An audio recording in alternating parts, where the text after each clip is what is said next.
오늘 하나님 말씀은 요한복음 18장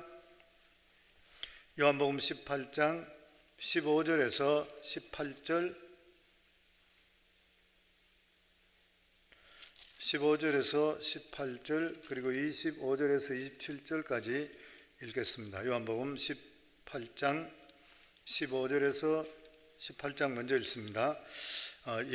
시몬 베드로와 또 다른 제자 한 사람이 예수를 따르니 이 제자는 대제사장과 아는 사람이라. 예수와 함께 대제사장의 집들에 들어가고 베드로는 문 밖에 서 있는지라. 대제사장을 아는 그 다른 제자가 나가서 문 지키는 여자에게 말하여 베드로를 데리고 들어오니 문 지키는 여종이 베드로에게 말하되 너도 이 사람의 제자 중 하나가 아니냐 하니 그가 말하되 나는 아니라 하고 그때가 추운 고로 종가 아래 사람들이 불을 피우고 서서 쬐니 베드로도 함께 서서 쬐더라. 25절부터 27절 같이 읽습니다. 시몬 베드로가 서서 불을 쬐더니 사람들이 묻되 너는 그 제자 중 하나가 아니냐. 베드로가 부인하여 이르되 나는 아니라 하니 대제사장의 종 하나는 베드로에게 귀를 잘린 사람의 친척이라. 이르되 내가 그 사람과 함께 동산에 있는 것을 내가 보지 아니하였느냐. 이에 베드로가 또 부인하네 곧 닭이 울더라. 아멘. 아버지 은혜 감사합니다. 오늘도 이렇게 저희들에게 건강하게 해주시고 또 새벽을 깨울 수 있는 은혜를 베풀어 주신 거 감사합니다. 주님께서 우리 각자에게 베풀어 주신 은혜를 생각할 때마다 만입이 있다 하더라도 하나님께 다 감사할 수 없습니다. 순간순간 은혜 속에 살게 해주신 거 너무 감사합니다. 오늘도 주의 말씀을 들을 때에 성령께서 우리 각자에게 말씀하시고 조명해 주시어서 저희들이 더욱더 믿음을 더할 수 있도록 하시고 주님과 하나 될 수 있는 그러한 삶이 될 수 있도록 주님 도와주시옵소서. 성령 하나님께서 우리 각자에게 오늘도 말씀해 주실 줄 믿사오며 예수님 이름으로 기도하옵나이다. 아멘. 오늘 읽은 말씀은 우리가 너무나 잘 알고 있는 그런 말씀입니다. 베드로가 수제자인데 예수님을 3번 부인했을 때에 예수님 말씀대로 닭이 우는 그러한 장면입니다. 아마 고통 중에 가장 큰 고통이라고 한다면은 사랑하는 사람이 자기 곁을 떠나는 거라 그렇게 생각할 수 있을 것입니다. 사랑하는 사람이 살다가 한 사람이 일찍 죽게 될 때 그 고통 말할 수 없죠. 그런데 또 굉장히 사랑하고 이랬는데 뭐 어쨌든 이유 때문에 떠나버리게 되면 굉장히 상처가 되게 되어 있는 것입니다. 교회에서도 마찬가지고 사람 관계도 마찬가지인 것이죠. 충성스러울 때는 그만큼 기쁨이 될 수가 없는 것입니다. 그 대신에 또 사랑하는 사람이 배반하게 될 때는 그만큼 또 상처가 될 수도 없는 그러한 일인 것입니다. 우리 모두 다가 베드로와 같이 예수 그리스도의 사랑하는 그러한 제자들이기도 합니다. 그래서 우리가 충성하면 예수님의 진짜 기쁨이 되는 거예요. 정말 기쁨이 될 수가 있는 것이죠. 그런데 사랑하는 자, 또 우리들이 주님께 불순종하게 되고 주님을 배반하고 돌아서게 될 때는 주님께 큰 상처가 되는 것이에요. 그렇기 때문에 그런 이야기 있습니다. 사랑받는 자는 양면성을 가지고 있다. 양면성을 가지고 있죠. 기쁨이 되기도 하고 관계가 깨진다든지 떠나버리게 될 때는 큰 상처가 되어버리는 것이고 그렇게 되는 것이죠. 우리가 사람 관계 속에서 가깝던 사람이 떠날 때만큼 더 아픈 것은 없잖아요. 물질하고도 상관없는 그러한 일인 것입니다. 그러면은 이 베드로가 언제 부인했는 것인가? 우리도 어떻게 하면 언제 부인할 수 있는 찬스가 되는 것인가? 실제적으로 우리가 베드로가 예수님을 3번 부인했다 하지만은 베드로를 비난할 수는 없잖아요. 왜냐하면 우리들도 그래 될 수 있기 때문에 그런 거예요. 우리 인간이기 때문에 누구나 그럴 수가 있는 것입니다. 그래서 오늘 어떻게 했을 때 베드로가 예수님을 부인했나? 우리도 어떻게 할 때 예수님을 부인할 수 있는 것인가? 베드로가 첫째가 예수님과 멀리 떨어졌을 때입니다. 멀리 떨어졌다. 요한복음 18장 16절에 보면 베드로는 문 밖에 서 있는지라 대제사장을 아는 다른 제자가 나와서 문 밖에 서 있었다. 예수님과 하나 되어 있지 못했던 거예요. 마태복음 26장 58절에 보면 베드로가 멀찍이 예수를 따르니 멀리서 예수님을 따랐던 것이에요. 우리 삶 가운데서 예수님을 부인하는 그 이유가 뭐냐면 예수님을 떠나 멀리 있든지 문 밖에 있을 때 베드로는 죽을 때까지 예수님을 따라가겠다 그랬습니다. 본인이 그렇게 말했던 것이에요. 그런데 지금은 어디에 있어요? 멀리 떨어져 버리고 문 밖에 있는 것이에요. 예수님을 멀찍이 쫓아갈 때는 예수님을 부인하는 자리에 설 수밖에 없는 것이에요. 그 멀찍이 쫓아간다는 뭐예요? 적극적으로 믿음 생활을 안 한다는 거예요. 미온적으로 신앙생활을 한다는 것이에요. 그냥 적당히 신앙생활을 하고 있는 것이에요. 이렇게 적당히 신앙생활하고 미온적으로 신앙생활하면 반드시 주님을 배반하는 일이 생겨요. 우리가 예수 믿는다 하는 것은 예수 그리스도로 말미암아 하나님의 자녀되고 하나님 은혜 속에 산다 그러면 예수 믿는 그 자체가 생명을 내놓아야 되는 것이에요. 정말 믿음으로 살아야 되는 것이에요. 열정을 가지고 주님을 믿어야 됩니다. 우리가 생명을 내놓고 열정으로 주님을 믿게 될 때 어떻게 돼요? 시험이 우리에게 사라져요. 우리가 미온적으로 믿으시고 적당히 믿으시면 끊임없이 시험이 옵니다. 올인할 수 없는 일인 것이죠. 문제가 생기는 것이죠. 그래서 에베소서 4장 27절에 보면 마귀로 틈을 타지 못하게 하라. 멀찍이 떨어져 있게 되고 미온적으로 되면은 틈을 주게 되는 거예요. 사탄이 반드시 틈을 타게 되어 있는 것입니다. 사탄이 틈을 타게 되면 그 사이로 돌아서 온갖 시험을 다 주는 것이에요. 그래서 예수 그리스도께 철저하게 붙어 있는 자, 믿음밖에 모르는 자, 이렇게 되면 신앙생활이 편해집니다. 편해지는 것이죠. 이 땅에 살아갈 때도 풍부한 삶을 살아요. 우리가 비록 가진 건 적다 하더라도 하나님께 100% 의지하기 때문에 내 속에 항상 평강이 넘치는 거예요. 그런데 어정쩡한 신앙생활 하는 사람은 굉장히 힘듭니다. 신앙생활도 힘들고 살아가는 삶도 힘들고 모든 것이 힘들고 그리고 자꾸 복잡해져요. 삶이 복잡해지는 것이에요. 그래서 예수님께서도 계시록에 찹든지 덥든지 하라. 미지근하지 말라. 정말 믿으면 좀 뜨겁게 믿든지 아니면 안 믿는 사람같이 그냥 살아라. 중간에 그냥 믿음 있는 것 같이 보이지 말라. 주님 그 말씀하시는 것이요. 우리 삶 속에 믿음으로 실제적으로 주님밖에 없습니다 하고 살게 되면은 주님께서 역사해 주셔서 사람들이 나를 돕게 해주시고 주님께서 우리 삶을 책임지시게 되어 있습니다. 성경에 보면은 이 다니엘과 다리오 왕이 나오죠. 이 다니엘이 그러니까 다리오 왕 때에 총리들이 여러 명 있었죠. 그 중에서 다니엘을 최고 총리로 세우게 되잖아요. 그러니까 그 다른 자기 토박이들, 지금 포로로 잡혀왔던 사람이에요. 다니엘은. 그 사람들이 다니엘을 질투하는 것이죠. 그런데 다니엘을 어떻게 해서든지 이 사람을 제거해야 되는데 제거할 수 있는 틈이 없는 거예요. 그러다가 자기들은 오직 신앙으로밖에 티끌을 잡을 수 없겠구나 해서 다리오 왕에게 이야기할 때 앞으로 한 달 동안 30일 동안 왕 외에 기도하고 절하는 자는 사자굴에 집어넣도록 하세요. 그 왕이 처음에 그 소리 듣고 나서 기분이 너무 좋았는 거예요. 나만 받들구나 이래서 사인을 해버렸어요. 그런데 거기에 걸려들 수 있는 사람이 누구였냐면 다니엘이었던 거예요. 왕이 그걸 생각 못했던 것이죠. 그러나 실제적으로 다니엘은 매일 하루에 3번씩 예루살렘을 향해서 기도했던 사람입니다. 결국 그게 저촉이 되어버렸잖아요. 그래서 사자굴에 들어가게 됐을 때에 다니엘이 걱정했다는 것이 성경에 나옵니까? 없었습니다. 사자굴에 들어가는데도 불구하고 다니엘을 걱정했다, 그걸 타면서 하나님께 부르짖었더라 이런 말도 없어요.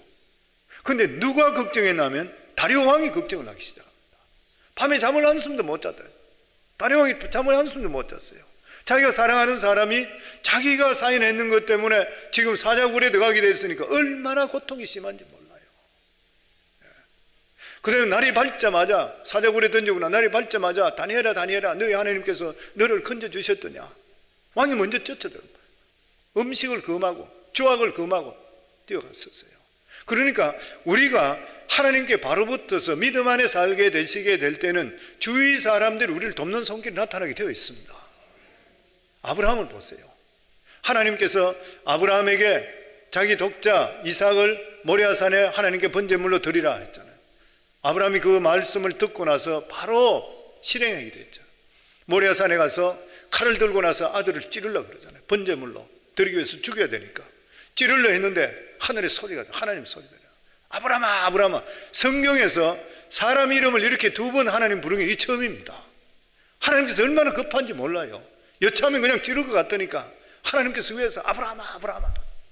그 아들에게 손대지 말라. 우리가 하나님 뜻 가운데 믿음 안에 살게 될 때는, 어떤 문제가 생길 때는 내가 급한 것이 아니라 하나님 급해져요. 항상 우리가 말씀 안에 순종하게 되시게 되면은 모든 일에 대해서 내가 생각하는 것보다 하나님 먼저 생각하십니다. 믿으셔야 돼요. 아멘. 우리 삶 속에 이게 우리 신앙인들의 원리인 것이요. 항상 모든 삶 속에 보면 내가 하나님 일하게 될 때는 하나님께서 내 일해 주신다. 내가 하나님께 믿음 안에 먼저 서 있으면 내 일은 하나님께서 반드시 책임져 주시는 것이라. 아멘. 이거 믿으셔야 돼요. 평생을 믿으셔야 돼요. 이게 하나님께 대한 신뢰잖아요. 그리고 또한 시험을 이기는 길이 어디 있냐면은 예배의 장소를 떠나서 안 되고 기도의 장소에 떠나서 안 돼요. 이 자리를 지키는 것이 시험 들지 않는 그러한 비결입니다. 히브리 10장 25절에 보면 모이기를 피하는 어떤 사람들의 습관과 같이 하지 말고 오직 권하여 그날이 가까움을 볼수록 더욱 그리하자. 마지막 때가 되면 모이기를 피하고 예배 자리를 떠나기 때문에 시험에 들게 된다. 오늘 요즘 같은 데가 말세에 당하잖아요.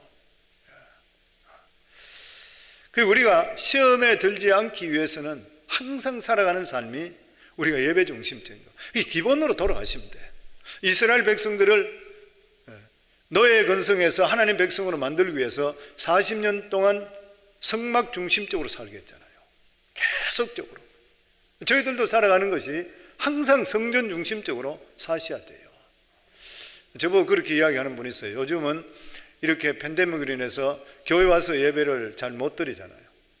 교회 와서 예배를 잘 못 드리고 이래서 집에서 드리면 편하잖아요. 근데 편하면서 느끼는 게 뭐냐면은, 이게 예배가, 옳은 예배를 잘 못 드리구나.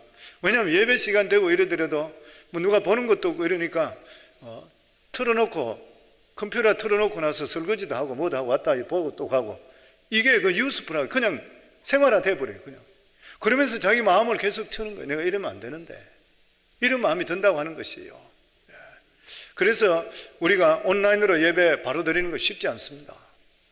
그래서 우리가 이 현장 예배도 드리고 그러면서 자기 자신을 계속적으로 추스려야 되고, 그래서 우리 교회에서 또한 큐티를 새로 시작하잖아요. 큐티를 통해서 말씀을 더 깊이 볼 수 있도록. 그렇지 않게 되면 1년 가까이 지금 흐르고 있는 거예요. 앞으로 이것이 한 6개월 정도 더 간다고 생각되고, 이러다 보면 편한 데 젖어버려요. 완전히 내 삶에 편한 데를 젖어버리면 모이는데 이런 데 대해서는 진짜 소홀하게 돼요. 어지간하면 그냥 빠져버리는 것이에요. 그러면 어떻게 돼요? 신앙이 나락같이 떨어지게 돼 있어요. 사탄이 하는 일이지만 그 중에서 하나님께서 알곡을 찾고 계셔요. 저는 우리 성도님 모두 다가 알곡들이 다 되기를 주 이름으로 축원합니다. 환경은 어떤 환경이 변하든 간에 나는 믿음 중심, 예배 중심, 신앙 중심적으로 살 것이라. 아멘. 그리고 두 번째로 우리가 여기 생각해 볼 것은 뭐냐면은 자신을 믿지 말아야 된다. 자신 믿지 말아야 된다. 예수님께 붙잡히게 될 때 제자들은 다 도망갔습니다. 그 예수님의 예언대로 됐던 것이죠. 내가 목자를 치리니 양떼가 흩어지리라. 목자가 죽으면 양떼들은 빨리 도망가야 살아가는 것이죠. 그런데 베드로는 숨지 않고 예수님을 계속적으로 따라갔습니다. 안나스 집까지 가게 되었던 것이에요. 베드로는 수제자이기 때문에 얼굴이 많이 팔려있던 그런 사람입니다. 사람들한테 제일 많이 눈에 띄는 그런 사람인 것이에요. 그렇다면 숨어 있어야 되는데 예수님을 따라가고 싶은 충동을 이기지 못하고 예수님을 따라가게 되었던 것이에요. 예수님 말씀한 것을 생각하지 않고 자기 생각대로 했어요. 결과적으로 3번 부인하게 됩니다. 3번 부인하게 됐던 것이죠. 3번 부인하게 되었을 때에 어떻게 됐습니까? 물론 가룟 유다하고는 틀리죠. 가룟 유다하고 틀립니다. 가룟 유다는 예수님 팔아먹어보고 회개하지 않았던 그런 사람이에요. 그런데 베드로는 너무 연약했기 때문에 예수님을 부인했던 것이잖아요. 예수님 그걸 아시니까 나중에 네가 나를 사랑하느냐 3번 물으면서 다시 그것을 커버해 주는 그런 모습이 나타나죠. 그럼에도 불구하고 베드로의 양심에는 큰 손상을 입습니다. 영혼에 엄청난 죄책감을 가져오게 되었던 것이요. 어쩌면 3년 동안 예수님을 따라다니면서 은혜 받았던 것을 한목에 다 쏟아부은 엄청난 손해를 겪게 되는 것이요. 왜 그런 것입니까? 예수님 말씀을 잊어버리고 자기 생각을 절제하지 못했기 때문인 것이요. 왜 이렇게 비참하게 전락해버리는 것이요? 자기를 믿었기 때문에 그렇습니다. 마태복음 26장 33절에 보면 베드로가 대답하여 이르되 모두 주를 버릴지라도 나는 결코 버리지 않겠습니다. 나는 절대 버리지 않겠습니다. 베드로가 말한 가운데 가장 강조된 게 뭐예요? 나라는 것이요. 우리가 대화 가운데 나라는 이야기가 많이 나올수록 문제가 생겨요. 나라는 이야기가 우리 자신 믿을 거 없잖아요. 나라는 이야기, 나라는 말이 많이 나올수록 무너지기 시작하는 것이요. 성도들에게 기도에 나오라, 아니면 기도에 중보기도도 들어오라, 뭐 이렇게 이야기하게 되면 집에서 혼자 기도한다. 나는 내 신앙생활 나는 지킨다. 하나님의 충성심은 변함없다. 그렇게 이야기하는 사람이 있습니다. 들으면 믿음 있어 보이지만 믿을 수 없으면 실제적으로 보면 믿을 수 없는 것이죠. 그런데 베드로가 어디서부터 실패했습니까? 이런 자기 자신이 나서게 됐던 이러한 자기 하나님 주님의 말씀을 순종하지 않고 나라고 나오는 이러한 실패가 어디서냐? 기도부터, 겟세마네 동산에서부터 실패했습니다. 예수님께서 나를 위해서 기도해달라 했는데 기도하지 못하고 잤거든요. 기도에 실패하면 인생을 실패하게 되어 있는 것이요. 우리가 기도의 자리를 떠나게 될 때에 내가 나오기 때문에 교만해지기 시작하는 것이요. 그럼 망하는 것이요. 예수님께서 우리에게 경고할 때가 있습니다. 환상을 통해 아니면 설교 말씀을 통해서 내 마음속에 찔리는 말씀, 어떨 때는 꿈을 통해서 주님께서 우리에게 경고할 때가 있습니다. 그러니까 경고한다는 말씀 뜻이 뭐냐면은 일어날 일에 대해서 우리 보고 미리 경성하라 말이거든요. 미리 경성하는 방법 어떻게 해요? 기도하셔야 돼요. 기도하게 되시면은 그런 문제가 왔다가 사라지는 경우, 아니면 그 일이 바뀌어서 오히려 우리 삶 속에 유익된 일로 바꿔주는 거예요. 그런데 기도하지 않게 될 때는 그 일이 일어나 버립니다. 하나님께서는 우리가 영적이기 때문에 끊임없이 우리들에게 교감하시고 말씀해 주시는 것이에요. 그래서 저희들 삶에 영적으로 민감해서 어떤 일이 있고 어떤 우리 삶에 경고가 있을 때는 항상 기도의 자리에 나와서 하나님께 그것을 맡기고 하나님께 끊임없이 계속적으로 부르짖어야 돼요. 그럴 때는 저희 경험에 그랬습니다. 그럴 때는 아예 그런 일이 생기지 않고 지나가든지, 아니면 생기듯이 나타났는데 아무 문제 없이 그냥 지나가 버리는 거예요. 이 일을 통해서 오히려 선한 일이 우리 삶 속에 나타나게 되어 있다고 하는 것입니다. 그래서 기도만큼 더 중요한 것은 없어요. 오늘도 기도하는 모든 분들이 이러한 복이 임한 줄을 믿습니다. 아멘. 그리고 무엇보다도 순종하는 것이 축복인 것이에요. 주님의 말씀 순종하는 것. 무엇보다도 주님을 부인하지 않으면서 순종하는 삶이 축복인 줄 알아야 된다. 우리가 순종한다고 하는 뜻은 내 자신을 내려놓는다. 욕심을 내려놓는 것이에요. 결과적으로 신앙생활 자체도 내 삶도 욕심을 내려놔야 되는 것이에요. 아굴의 잠언에 보면, 잠언 30장 7절부터 보면, 내가 두 가지 일을 주께 구하였사오니 내가 죽기 전에 내게 거절하지 마옵소서. 곧 헛된 것과 거짓말을 내게서 멀리하옵시며 나를 가난하게도 마옵시고 부하게도 마옵시고 오직 필요한 양식으로 나를 먹이옵소서. 솔로몬은 젊었을 때는 지혜를 구했지만 늙어서는 진실을 구했습니다.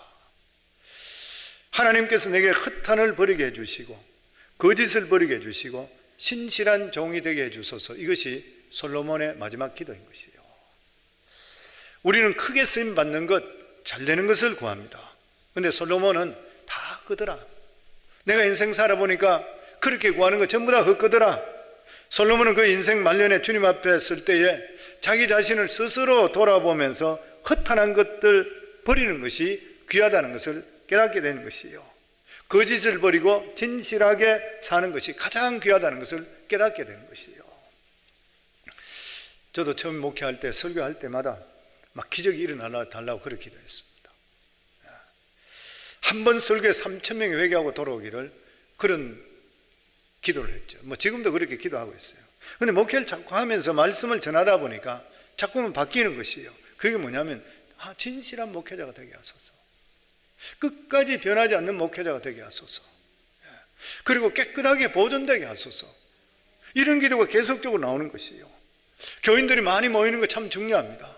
그럼에도 불구하고 그보다 더 중요한 것이 우리 정말 성도들이 변화되어서 인생이 바뀌고 자손들이 바뀌고 한 사람을 통해서 온 집안 식구가 믿음의 가문 일으키게 하소서. 계속 그런 기도가 나오는 거예요.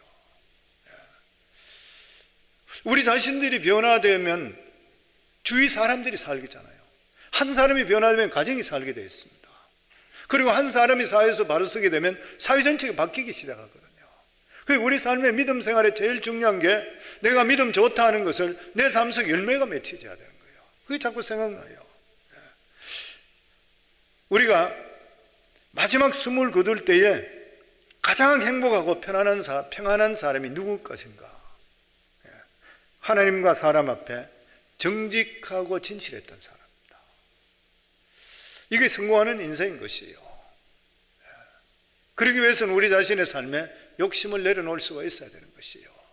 그냥 하나님 말씀에 단순하게 말씀하시면 그대로 순종하고 그리고 믿음 안에 살고, 그게 하나님이 주시는 우리 속에 평강이 넘치게 되고 복 있는 삶입니다.